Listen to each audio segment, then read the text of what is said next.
सीता का अपने प्रति अविश्वास हनुमान को अपना तिरस्कार सा लगा। फिर उन्होंने सोचा कि मेरी शक्ति और सामर्थ्य से अपरिचित होने के कारण ही ये ऐसा कह रही हैं, अतः इन्हें ये दिखा देना ही उचित होगा कि मैं अपनी इच्छा अनुरूप रूप धारण कर सकता हूँ। ऐसा सोचकर वे बुद्धिमान कपिव उस वृक्ष से नीचे कूद पड़े और सीता जी को विश्वास दिलाने के लिए बढ़ने लगे। क्षण मात्र में उनका शरीर मेरु पर्वत के समान ऊंचा हो गया। वे प्रज्वलित अग्नि के समान तेजस्वी प्रतीत होने लगे। तत्पश्चात पर्वत के समान विशालकाय, तांबे के समान लाल मुख तथा वज्र के समान दाढ़ और नख वाले भयानक महाबली वानरवीर हनुमान विदेहनंदिनी से बोले, देवी, मुझमें पर्वत, वन, अट्टालिका, चहारदीवारी और नगरद्वार सहित इस लंकापुरी को रावण के साथ ही उठा ले जाने की शक्ति है। अतः हे विदेहनंदिनी, आपकी आशंका व्यर्थ है। देवी, आप मेरे साथ चलकर लक्ष्मण सहित श्री रघुनाथ जी का शोक दूर कीजिए। हनुमान के आश्चर्यजनक रूप को विस्मय से देखती हुई सीता जी बोली, हे पवनसुत, तुम्हारी शक्ति और सामर्थ्य में अब मुझे किसी प्रकार की शंका नहीं रही है। तुम्हारी गति वायु के समान और तेज अग्नि के समान है, किंतु मैं तुम्हारे प्रस्ताव को स्वीकार करने में असमर्थ हूं। मैं अपनी इच्छा से अपने पति के अतिरिक्त किसी अन्य पुरुष के शरीर का स्पर्श नहीं कर सकती। मेरे जीवन में मेरे शरीर का स्पर्श केवल एक परपुरुष ने किया है, और वह दुष्ट रावण है जिसने मेरा हरण करते समय मुझे बलात् अपनी गोद में उठा लिया था। उसकी वेदना से मेरा शरीर आज तक जल रहा है। इसका प्रायश्चित तभी होगा जब राघव उस दुष्ट का वध करेंगे। इसी में मेरा प्रतिशोध और उनकी प्रतिष्ठा है। जानकी के मुख से ऐसे युक्त वचन सुनकर हनुमान का हृदय गदगद हो गया। वे प्रसन्न होकर बोले, हे देवी, महान सती साध्वियों को शोभा देने वाले ऐसे शब्द आप जैसी परम पतिव्रता विदुषी ही कह सकती हैं। आपकी दशा का वर्णन मैं श्री रामचंद्र जी से विस्तार पूर्वक करूंगा और उन्हें शीघ्र ही लंकापुरी पर आक्रमण करने के लिए प्रेरित करूंगा। अब आप मुझे कोई ऐसी निशानी दे दे जिसे मैं श्री रामचंद्र जी को देकर आपके जीवित होने का विश्वास दिला सकूं और उनके अधीर हृदय को धैर्य बंधा सकूं। हनुमान के कहने पर सीता जी ने अपना चूड़ामणि खोलकर उन्हें देते हुए कहा, ये चूड़ामणि तुम उन्हें दे देना। इसे देखते ही उन्हें मेरे साथ साथ मेरी माताजी और अयोध्यापति महाराज दशरथ का भी स्मरण हो आएगा। वे इसे भली भांति पहचानते हैं। उन्हें मेरा कुशल समाचार देकर लक्ष्मण और वानरराज सुग्रीव को भी मेरी ओर से शुभकामनाएं व्यक्त करना। यहाँ मेरी जो दशा है और मेरे प्रति रावण तथा उसकी क्रूर दासियों का जो व्यवहार है, वह सब तुम अपनी आंखों से देख चुके हो। तुम समस्त विवरण रघुनाथ जी से कह देना। लक्ष्मण से कहना, मैंने तुम्हारे ऊपर अविश्वास करके जो तुम्हें अपने ज्येष्ठ भ्राता के पीछे कटुवचन कहकर भेजा था, उसका मुझे बहुत पश्चाताप है और आज मैं उसी मूर्खता का परिणाम भुगत रही हूँ। पवनसुत, और अधिक मैं क्या कहूँ, तुम स्वयं बुद्धिमान और चतुर हो। जैसा उचित प्रतीत हो वैसा कहना और करना। जानकी के ऐसा कहने पर दोनों हाथ जोड़कर हनुमान उनसे विदा लेकर चल दिए। सीता से विदा लेकर जब हनुमान चले तो वे सोचने लगे कि जानकी का पता तो मैंने लगा लिया, उनको रामचंद्र जी का संदेश देने के अतिरिक्त उनसे भी राघव के लिए संदेश प्राप्त कर लिया। अब शत्रु की शक्ति का भी ज्ञात कर लेना चाहिए। राक्षसों के प्रति साम, दान और भेद नीति अपनाने से लाभ होना नहीं है, अतः मुझे यहाँ दंड नीति अपनाने के लिए अपने पराक्रम का प्रदर्शन करना ही उचित जान पड़ता है। ऐसा सोचकर उन्होंने अशोकवाटिका को विध्वंस करने का विचार किया जो रावण अत्यंत प्रिय थी। उन्होंने विचार किया जब वह अपनी प्रिय वाटिका को उजड़ने का समाचार सुनेगा तो अवश्य क्रुद्ध होकर अपने वीर सैनिकों को मुझे पकड़ने या मारने के लिए भेजेगा। यह विचार आते ही वे वाटिका के सुंदर वृक्षों को तोड़ने तथा उखाड़ने, जलाशयों को मथने और पर्वत शिखरों को चूर चूर करने लगे। थोड़ी ही देर में वाटिका ऐसे जान पड़ने लगी मानो वह दावानल से झुलस गई हो। सुंदर सरोवरों के मणिमय स्फटिक घाटों टूट कर मलबे में परिवर्तित हो गए। वाटिका में बनी अट्टालिकाएं भी उनके विध्वंसक हाथों से न बच सकी। इस प्रकार उन्होंने अशोकवाटिका को शोकवाटिका बना दिया। सब पक्षी घोंसलों से निकलकर आकाश में मंडराने लगे। जो राक्षसियां रात भर सीता पर पहरा देते देते सो गई थीं, वे भी अब इस शोर को सुनकर जाग गईं और उन्होंने चकित होकर अशोकवाटिका की दुर्दशा को देखा। वे दौड़ी हुई रावण के पास जाकर बोली, हे राजन, अशोकवाटिका में एक भयंकर वानर घुस आया है। उसने सब वृक्षों को तोड़कर तहस नहस कर दिया है। सरोवर के घाटों तथा अट्टालिकाओं को भी तोड़कर कूड़े का ढेर बना दिया है। जब हमने उसे भगाने का प्रयत्न किया तो वह हमारे ऊपर झपट पड़ा। बड़ी कठिनाई से हम प्राण बचाकर आपके पास तक पहुंच पाए हैं। उस दुष्ट वानर ने तो जानकी के साथ भी न जाने क्या वार्तालाप किया है। हमें उससे बहुत भय लगता है, कहीं वह सीता को भी जान से न मार डाले। ये समाचार सुनकर रावण प्रज्वलित चिता की भांति क्रोध से जल उठा। उसकी भरिकुटी धनुष की भांति तन गई। उसने तत्काल अपने अनुचरों को आज्ञा दी कि उस दुष्ट वानर को पकड़कर मेरे पास लाओ। रावण की आज्ञा मिलते ही 80,000 राक्षस नाना प्रकार के अस्त्र शस्त्र और लोहे की श्रृंखला लेकर उस उत्पाती वानर को पकड़ने के लिए चल पड़े। विचित्र गदाओं, परिधों आदि से युक्त वे वेगवान राक्षस अशोकवाटिका के द्वार पर खड़े हुए वानरवीर हनुमान जी पर चारों ओर से इस प्रकार झपटे मानो पतंगे आग पर टूट पड़े हो। तब पर्वत के समान विशाल शरीर वाले तेजस्वी हनुमान ने उच्च स्वर में घोषणा की, महाबली श्री राम तथा लक्ष्मण की जय हो। श्री राम के द्वारा सुरक्षित राजा सुग्रीव की भी जय हो। मैं महापराक्रमी कौशलनरेश श्री रामचंद्र जी का दास हूँ। मेरा नाम हनुमान है। मैं वायु का पुत्र, शत्रुओं का संहार करने वाला हूँ। तुम मेरे पराक्रम का सामना नहीं कर सकते। मैं लंकापुरी को तहस नहस कर डालूंगा। राक्षसों ने उन्हें चारों ओर से घेर लिया और उन पर बर्छे, भाले तथा पत्थर फेंकने लगे। ये देखकर क्रुद्ध हो हनुमान ने कुछ की लातों घूसों से पिटाई की और कुछ को अपने नाखूनों तथा दांतों से चीर डाला। बड़े बड़े योद्धा इस मार की ताव न लाकर क्षत विक्षत होकर भूमि पर गिर पड़े। जो अधिक साहसी थे वे प्राणों का मोह त्याग कर हनुमान पर टूट पड़े। तभी उन्होंने एक छलांग लगाए और तोरण द्वार से एक लोहे की छड़ निकाल ली। फिर उस छड़ से उन्होंने वह मार काट मचाई कि बहुत से योद्धा तो वहीं खेत रहे और शेष प्राण बचाकर वहां से भागकर रावण के पास पहुंचे। जब रावण ने इन राक्षसों की ऐसी दशा देखी तो उसका क्रोध और भड़क उठा। उसने प्रहस्त के पुत्र जम्बूवाली को बुलाकर कहा, हे वीर श्रेष्ठ, तुम जाकर उस वानर को पकड़ कर ले आओ। यदि वह जीवित न पकड़ा जा सके तो उसे मार डालो। मुझे तुम्हारे बल पर पूरा विश्वास है कि तुम इस कार्य को भली भांति कर सकते हो। रावण की आज्ञा पाकर जम्बूवाली अस्त्र शस्त्रों से सुसज्जित हो गधों के रथ पर सवार हो हनुमान से युद्ध करने के लिए चला। जब उसने उन्हें तोरण द्वार पर बैठे देखा तो वह दूर से ही उन पर तीक्ष्ण बाण चलाने लगा। जब कुछ बाण पवनपुत्र के शरीर को छेदने लगे तो उन्होंने पास पड़ी हुई एक पाषाण शिला को उखाड़कर जम्बूवाली की ओर निशाना साध कर फेंका। उस विशाल शिला को अपनी ओर आते देख उस वीर राक्षस ने फुर्ती से 10 बाण छोड़कर उसको चूर चूर कर डाला। जब हनुमान ने उस शिला को इस प्रकार टूटते देखा तो उन्होंने तत्काल एक विशाल वृक्ष को उखाड़कर राक्षसों पर आक्रमण करना आरंभ कर दिया, जिससे बहुत से राक्षस मरकर और कुछ घायल होकर वहीं धराशायी हो गए। अपने सैनिकों को इस प्रकार मरते देख जम्बूवाली ने एक साथ 4 बाण छोड़कर उसका वृक्ष काट डाला और फिर 10 बाण छोड़कर हनुमान को घायल कर दिया। जब हनुमान के शरीर से रक्तधारा प्रवाहित होने लगी तो उन्हें बहुत क्रोध आया और वे एक राक्षस से लोहे का मूसल छीनकर जम्बूवाली पर उससे धड़ाधड़ आक्रमण करने लगे, जिससे उसके घोड़े मर गए, रथ चकनाचूर हो गया और वह स्वयं भी निष्प्राण होकर पृथ्वी पर जा पड़ा। जम्बूवाली के वध का समाचार पाकर निशाचर राज रावण को बहुत क्रोध आया। उसने 7 मंत्रिपुत्रों को और 5 बड़े बड़े नायकों को बुलाकर आज्ञा दी कि उस दुष्ट वानर को जीवित या मृत मेरे सम्मुख उपस्थित करो। राक्षस राज की आज्ञा पाते ही 7 मंत्रिपुत्र और 5 नायक नाना प्रकार के शस्त्रास्त्रों से सुसज्जित असंख्य राक्षस सुभटों की एक विशाल सेना लेकर हो अशोकवाटिका की ओर चल पड़े। इस शत्रु सेना को आते देख पवनपुत्र हनुमान ने किटकिटा कर बड़ी भयंकर गर्जना की। इस घनघोर गर्जन को सुनते ही अनेक सैनिक तो भय से ही मूर्छित हो पृथ्वी पर गिर पड़े। अनेक के कानों के पर्दे फट गए। कुछ ने हनुमान का भयंकर रूप और मृत राक्षस वीरों से पटी भूमि को देखा तो उनका साहस छूट गया और वे मैदान से भाग खड़े हुए। अपनी सेना को इस प्रकार पलायन करते देख मंत्रिपुत्रों ने हनुमान पर बाणों की बौछार आरंभ कर दी। बाणों के आघात से बचने के लिए हनुमान आकाश में उड़ने और शत्रुओं को भ्रमित करने लगे। आकाश में उड़ते वानरवीर पर राक्षस सेनानायक ठीक से लक्ष्य नहीं साध पा रहे थे। इसके पश्चात वे भयंकर गर्जना करते हुए राक्षस दल पर वज्र की भांति टूट पड़े। कुछ को उन्होंने वृक्षों से मार मार कर धराशायी किया और कुछ को लात घूसों, तीक्ष्ण नखों तथा दांतों से क्षत विक्षत कर डाला। इस प्रकार उन्होंने जब 7 मंत्रिपुत्रों को यमलोक पहुंचा दिया तो विरूपाक्ष, यूपाक्ष, दुर्धर्ष, प्रघर्ष और भास्कर्ण नामक 5 नायक तीक्ष्ण बाणों से हनुमान पर आक्रमण करने लगे। जब दुर्धर्ष ने एक साथ 5 विषैले बाण छोड़कर उनके मस्तक को घायल कर दिया तो वे भयंकर गर्जना करते हुए आकाश में उड़े। दुर्धर्ष भी उनका अनुसरण करता हुआ आकाश में उड़ा और वहीं से उन पर बाणों की वर्षा करने लगा। ये देखकर दांत किटकिटाते हुए पवनपुत्र दुर्धर्ष के ऊपर कूद पड़े। इस अप्रत्याशित आघात को न सह पाने के कारण वह तीव्र वेग से पृथ्वी पर गिरा, उसका सिर फट गया और वह मर गया। दुर्धर्ष को इस प्रकार मारकर हनुमान ने एक साखू का वृक्ष उखाड़कर ऐसी भयंकर मारकाट मचाई कि वे चारों नायक भी अपनी सेनाओं सहित धराशायी हो गए। कुछ राक्षस अपने प्राण बचाकर बेतहाशा दौड़ते हुए रावण के दरबार में पहुंच गए और वहां जाकर उसे सब योद्धाओं के मारे जाने का समाचार दिया।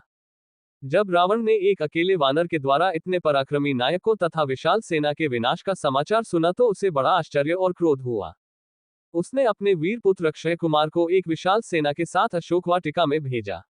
अक्षय कुमार ने हनुमान को दूर से देखते ही उन पर आक्रमण कर दिया। अवसर पाकर जब अंजनीपुत्र ने उसके समस्त अस्त्र शस्त्रों को छीन कर तोड़ डाला तो अक्षय कुमार उनसे मल्लयुद्ध करने के लिए भिड़ गया, परंतु वह हनुमान से पार न पा सका। हनुमान ने उसे पृथ्वी पर से इस प्रकार उठा लिया जिस प्रकार गरुड़ सर्प को उठा लेता है। फिर दोनों हाथों से बल लगाकर मसल डाला जिससे उसकी हड्डियां पसलियां टूट गईं और वह चीत्कार करता हुआ यमलोक चला गया। जब रावण ने अपने प्यारे पुत्र अक्षय कुमार की मृत्यु का समाचार सुना तो उसे बहुत दुख हुआ। उसके क्रोध का अंत न रहा। उसने अत्यंत कुपित होकर अपने परम पराक्रमी पुत्र मेघनाद को बुलाकर कहा, हे मेघनाद, तुमने घोर तपस्या करके ब्रह्मास्त्र से जो अमोघ अस्त्र प्राप्त किए हैं उनके उपयोग का समय आ गया है। जाकर उस वानर को मृत्यु दंड दो जिसने तुम्हारे वीर भाई और बहुत से राक्षस योद्धाओं का वध किया है। पिता की आज्ञा पाकर परम पराक्रमी मेघनाद भयंकर गर्जना करता हुआ हनुमान से युद्ध करने के लिए चला। जब तोरण द्वार पर बैठे हुए हनुमान ने रथ पर सवार होकर मेघनाद को अपनी ओर आते देखा तो उन्होंने भयंकर गर्जना से उसका स्वागत किया। इससे चिढ़कर मेघनाद ने स्वर्णपंख युक्त तथा वज्र के सदृश वेग वाले बाणों की उन पर वर्षा कर दी। इस बाण वर्षा से बचने के लिए हनुमान पुनः आकाश में उड़ गए और पैतरे बदल बदल कर उसके लक्ष्य को व्यर्थ करने लगे। जब मेघनाद के सारे अमोघ अस्त्र लक्ष्य भ्रष्ट होकर व्यर्थ जाने लगे तो वह भारी चिंता में पड़ गया। फिर कुछ सोचकर उसने विपक्षी को बांधने वाला ब्रह्मास्त्र छोड़ा और उससे हनुमान को बांध लिया। फिर उन्हें घसीटता हुआ रावण के दरबार में पहुंचा। हनुमान रावण के भव्य दरबार को विश्लेषणात्मक दृष्टि से देखने लगे। रावण का ऐश्वर्य अद्भुत था। वे सोचने लगे, अद्भुत रूप और आश्चर्यजनक तेज का स्वामी राजोचित लक्षणों से युक्त में यदि प्रबल अधर्म न होता तो ये राक्षसराज इंद्र सहित संपूर्ण देवलोक का संरक्षक हो सकता था। इसके लोकनिंदित क्रूरतापूर्ण निष्ठुर कर्मों के कारण देवताओं और दानवों सहित संपूर्ण लोक इससे भयभीत रहते हैं। समस्त लोगों को रुलाने वाला महाबाहु रावण भूरी आंखों वाले हनुमान को समक्ष इस प्रकार निर्भय खड़ा देखकर रोष से भर गया और क्रुद्ध होकर अपने महामंत्री प्रहस्त से बोला, अमात्य, इस दुरात्मा से पूछो कि यह कहां से आया है, इसे किसने भेजा है, सीता से यह क्यों वार्तालाप कर रहा था, अशोकवाटिका को इसने क्यों नष्ट किया, इसने किस उद्देश्य से राक्षसों को मारा, मेरी इस दुर्जयपुरी में इसके आगमन का प्रयोजन क्या है। रावण की आज्ञा पाकर प्रहस्त ने कहा, हे वानर, भयभीत मत हो और धैर्य धारण करो। सही सही बता दो कि तुम्हें किसने यहाँ भेजा है। महाराज रावण की नगरी में कहीं तुम्हें इंद्र ने तो नहीं भेजा है, कहीं तुम कुबेर ये या वरुण के दूत तो नहीं हो, या विजय की अभिलाषा रखने वाले विष्णु ने तुम्हें दूत बनाकर भेजा है। यदि तुम हमें सच सच बता दो कि तुम कौन हो तो हम तुम्हें क्षमा कर सकते हैं। यदि तुम मिथ्या भाषण करोगे तो तुम्हारा जीना असंभव हो जाएगा। प्रहस्त के इस प्रकार पूछने पर पवन पुत्र हनुमान ने निर्भय होकर राक्षसों के स्वामी रावण से कहा, हे राक्षसराज, मैं इंद्र, यम, वरुण या कुबेर का दूत नहीं हूं, न ही मुझे विष्णु ने यहाँ भेजा है। मैं राक्षसराज रावण से मिलने के उद्देश्य से यहाँ आया हूं और इसी उद्देश्य के लिए मैंने अशोकवाटिका को नष्ट किया है। तुम्हारे बलवान राक्षस युद्ध की इच्छा से मेरे पास आए तो मैंने स्वरक्षा के लिए रणभूमि में उनका सामना किया। ब्रह्मा जी से मुझे वरदान प्राप्त है कि देवता और असुर कोई भी मुझे अस्त्र अथवा पाश से बांध नहीं सकते। राक्षसराज के दर्शन के लिए ही मैंने अस्त्र से बंधना स्वीकार किया है। यद्यपि इस समय मैं अस्त्र से मुक्त हूं तथापि इन राक्षसों ने मुझे बंधा समझकर ही यहाँ लाकर तुम्हें सौंपा है। मैं श्री रामचंद्र जी का दूत हूं और उनके ही कार्य से यहाँ आया हूं। शांत भाव से हनुमान ने आगे कहा, मैं किष्किंधा के परम पराक्रमी नरेश सुग्रीव का दूत हूं, उन्हीं की आज्ञा से तुम्हारे पास आया हूं। हमारे महाराज ने तुम्हारा कुशल समाचार पूछा है और कहा है कि तुमने नीतिवान, धर्म, चारों वेदों के ज्ञाता, महापंडित, तपस्वी और महान ऐश्वर्यवान होते हुए भी एक परस्त्री को हठात अपने यहाँ रोक रखा है। ये तुम्हारे लिए उचित बात नहीं है। तुमने ये दुष्कर्म करके अपनी मृत्यु का आह्वान किया है। उन्होंने ये भी कहा है कि लक्ष्मण के कराल बाणों के सम्मुख बड़े से बड़ा पराक्रमी भी नहीं ठहर सकता, फिर तुम उससे अपने प्राणों की रक्षा कैसे कर सकोगे। इसलिए तुम्हारे लिए उचित होगा कि तुम सीता को श्री रामचंद्र को लौटा दो और उनसे क्षमा मांगो। यदि तुम ऐसा नहीं करोगे तो तुम्हारा अंत भी वही होगा जो खर, दूषण और वाली का हुआ है। हनुमान के ये नीतियुक्त वचन सुनकर रावण का सर्वांग क्रोध से जल उठा। उसने अपने सेवकों को आज्ञा दी, इस वानर का वध कर डालो। रावण की आज्ञा सुनकर वहां उपस्थित विभीषण ने कहा, राक्षसराज, आप धर्म के ज्ञाता और राजधर्म के विशेषज्ञ हैं। दूत के वध से आपके पांडित्य पर कलंक लग जाएगा। अतः उचित अनुचित का विचार करके दूत के योग्य किसी अन्य दंड का विधान कीजिए। विभीषण के वचन सुनकर रावण ने कहा, शत्रुसूदन, पापियों का वध करने में पाप नहीं है। इस वानर ने वाटिका का विध्वंस तथा राक्षसों का वध करके पाप किया है, अतः मैं अवश्य ही इसका वध करूंगा। रावण के वचन सुनकर उसके भाई विभीषण ने विनीत स्वर में कहा, हे लंकापति, जब ये वानर स्वयं को दूत बताता है तो नीति तथा धर्म के अनुसार इसका वध करना अनुचित होगा, क्योंकि दूत दूसरों का दिया हुआ संदेश सुनाता है। वह जो कुछ कहता है वह उसकी अपनी बात नहीं होती, इसलिए वह अवध्य होता है। विभीषण की बात पर विचार करने के पश्चात रावण ने कहा, तुम्हारा ये कथन सत्य है कि दूत अवध्य होता है, परंतु इसने अशोक वाटिका का विध्वंस किया है, इसलिए इसे दंड मिलना चाहिए। वानरों को अपनी पूंछ बहुत प्यारी होती है, अतः मैं आज्ञा देता हूं कि इसकी पूंछ रुई और तेल लगाकर जला दी जाए, ताकि इसे बिना पूंछ का देखकर लोग इसकी हंसी उड़ाएं और यह जीवन भर अपने कर्मों पर पछताता रहे। रावण की आज्ञा पाते ही राक्षसों ने हनुमान की पूंछ को रुई और पुराने कपड़ों से लपेटकर उस पर बहुत सा तेल डालकर आग लगा दी। अपने पूंछ को जलते देख हनुमान को बहुत क्रोध आया। सबसे पहले तो उन्होंने रुई लपेटने और आग लगाने वाले राक्षसों को जलती पूंछ से मार मारकर पृथ्वी पर सुला दिया। वे जलते चीखते चिल्लाते वहां से अपने प्राण लेकर भागे। कुछ राक्षस उनका अपमान करने के लिए उन्हें बाजारों में घुमाने के लिए ले चले। उस दृश्य को देखने के लिए बाजारों में राक्षसों की और घरों के छज्जों तथा खिड़कियों पर स्त्रियों की भीड़ जमा हो गई। मूर्ख राक्षस उन्हें अपमानित करने के लिए उन पर कंकड़ पत्थर फेंकने तथा अपशब्द कहने लगे। इस अपमान से क्रुद्ध होकर स्वाभिमानी पवनसुत एक ही झटके से सारे बंधनों को तोड़कर नगर के ऊंचे फाटक पर चढ़ गए और लोहे का एक बड़ा सा चक्का उठाकर अपमान करने वाले राक्षसों पर टूट पड़े।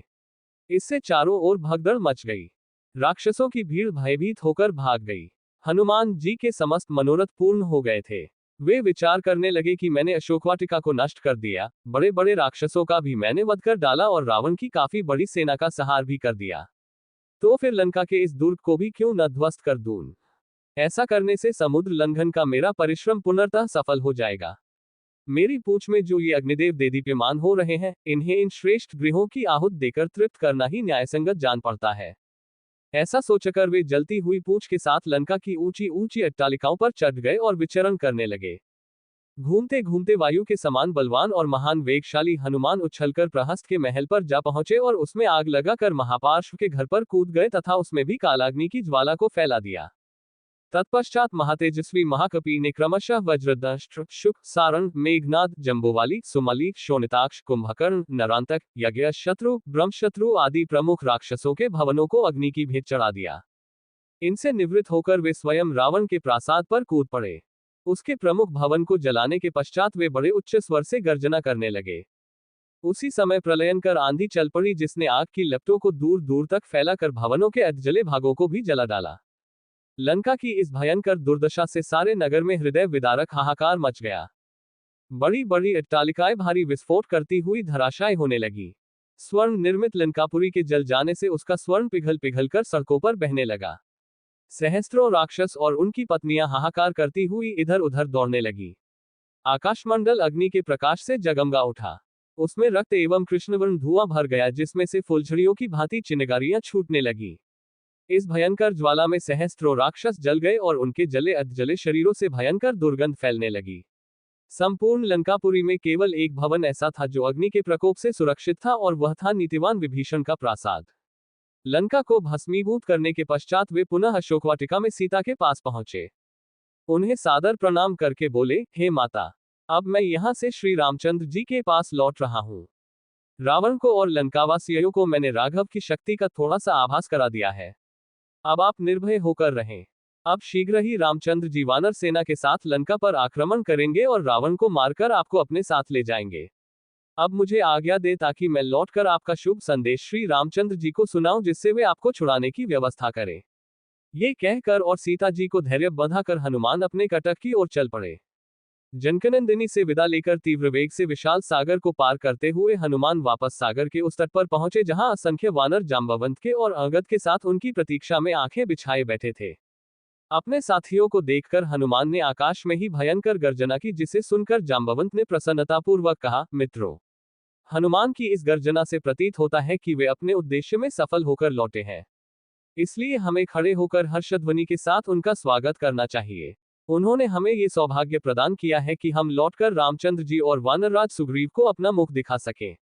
इतने में ही हनुमान ने वहां पहुंचकर सबका अभिवादन किया और लंका का समाचार कह सुनाया।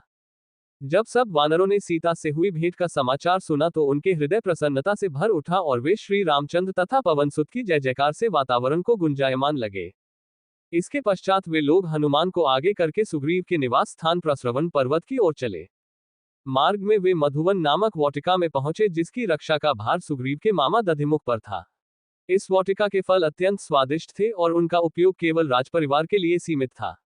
अंगद ने सब वानरों को आज्ञा दी कि वे जी भरकर इन स्वादिष्ट फलों का उपयोग करें। आज्ञा पाते ही सब वानर उन फलों पर इस प्रकार टूट पड़े जैसे लूट का माल हो। अपनी क्षुधा निवारण कर फिर कुछ देर आराम कर वे सब सुग्रीव के पास पहुंचे और उनसे सारा वृतांत कहा।